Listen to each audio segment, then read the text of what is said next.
Hello guys, welcome back to my channel. My name is Mary. Today I'll be reacting to Jordan Peterson completely destroy feminist narrative. Wow. Okay.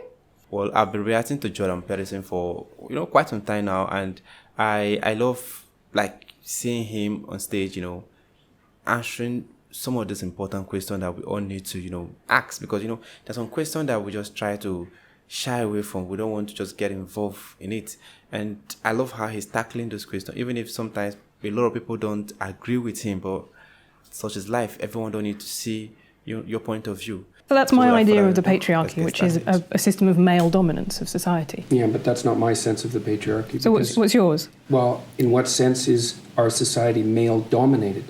The fact that the vast majority of wealth is owned by men, the vast majority of capital is owned by men. Women do more unpaid labour. Very tiny proportion of men, and a huge proportion of people who are seriously disaffected are men. Most people in prison are men. Most people who are on the street are men. Most victims of violent crime are men. Most people who commit suicide are men. Most people who die in wars are men. People who do worse in school are men. It's like, where's the dominance here precisely?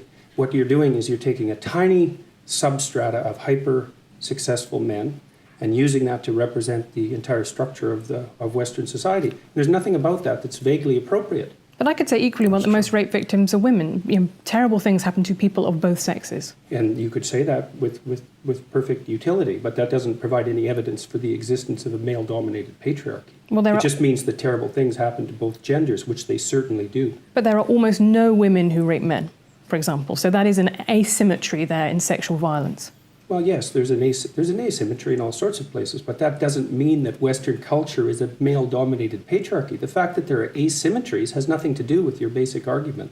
No, but you might equally... This is a trope that people just accept. Western society is a male-dominated patriarchy. It's like, no, it's not. That's not true. And even if it has a patriarchal structure to some degree, the fundamental basis of that structure is not power, it's competence.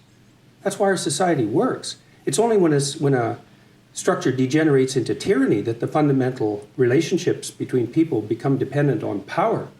It's not power. If you hire a plumber who's likely to be male, it's not because there's roving bands of tyrannical plumbers forcing you to make that choice. And it's the case with almost every interaction that you have at the face of our culture. You're dealing with people who are offering a service of one form or another, who are usually part of the broad middle class, and what you're looking for is the person who can offer the best service, and you can find it. It's not a consequence of being dominated by anything that's tyrannical. And then again, our culture, our Western culture, which is by no means perfect, and certainly has tyrannical elements like all cultures do, is the least tyrannical society that's ever been produced, and certainly the least tyrannical society that exists now. This whole patriarchy thing, I think you have no idea how pernicious and dangerous it is. Well, no, I don't. I really don't. Go on. Throughout history have fundamentally cooperated to push back against the absolute catastrophe of existence. A terrible death rate, the probability of chronic starvation, early death, disease, the difficulty of raising children with all the death that was associated with that. And to look backwards in time and say, well, basically what happened was men took the upper hand and persecuted women in this tyrannical patriarchy. It's absolutely dreadful misreading of history. It's a terrible thing to teach young women, and it's a horrible thing to inflict upon men.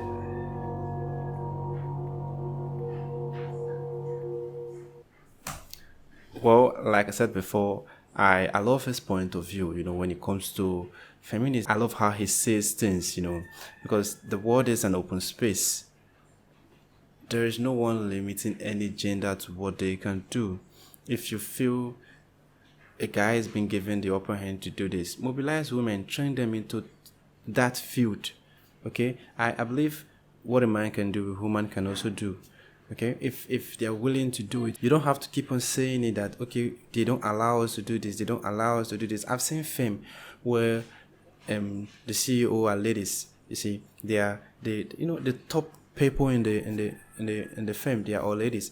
They also employ other ladies, employ guys, employ people that are willing, that are skilled to do their work in their company. Okay, so that does not mean that because the society, men are mostly working, doing this kind of work. So it's not really favoring the ladies. If you check it, where majority of work that men do, they are very, very hectic.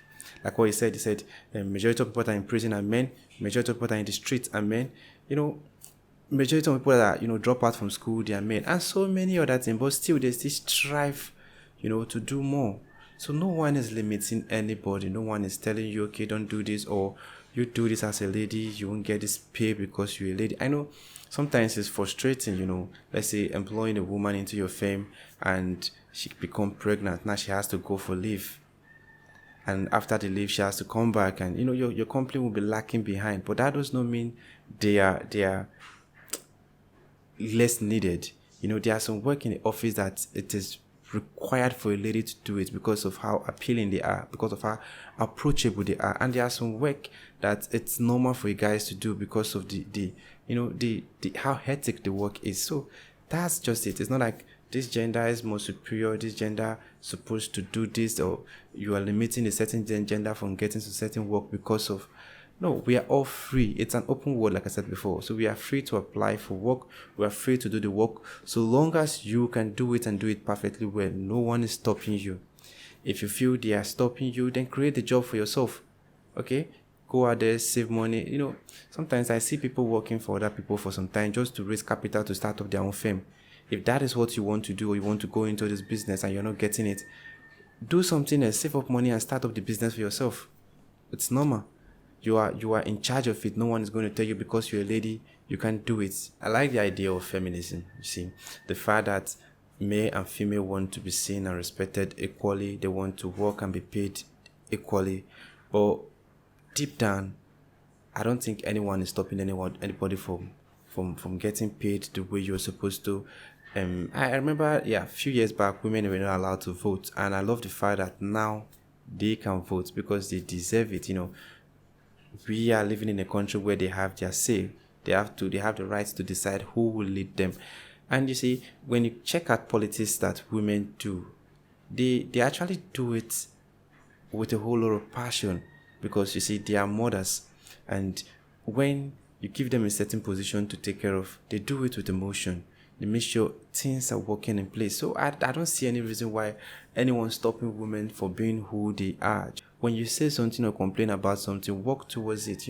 Go out there, start up something, get a few women together who agree to your idea, then start it up. No one is stopping you or limiting you. We are all free to do whatever we choose to do. So guys, that's the end of the video. This is my opinion on this topic. If you have any questions, let me know in the comment section. If this is your first time visiting my channel, click on the subscribe button. Thanks for watching, and remain blessed.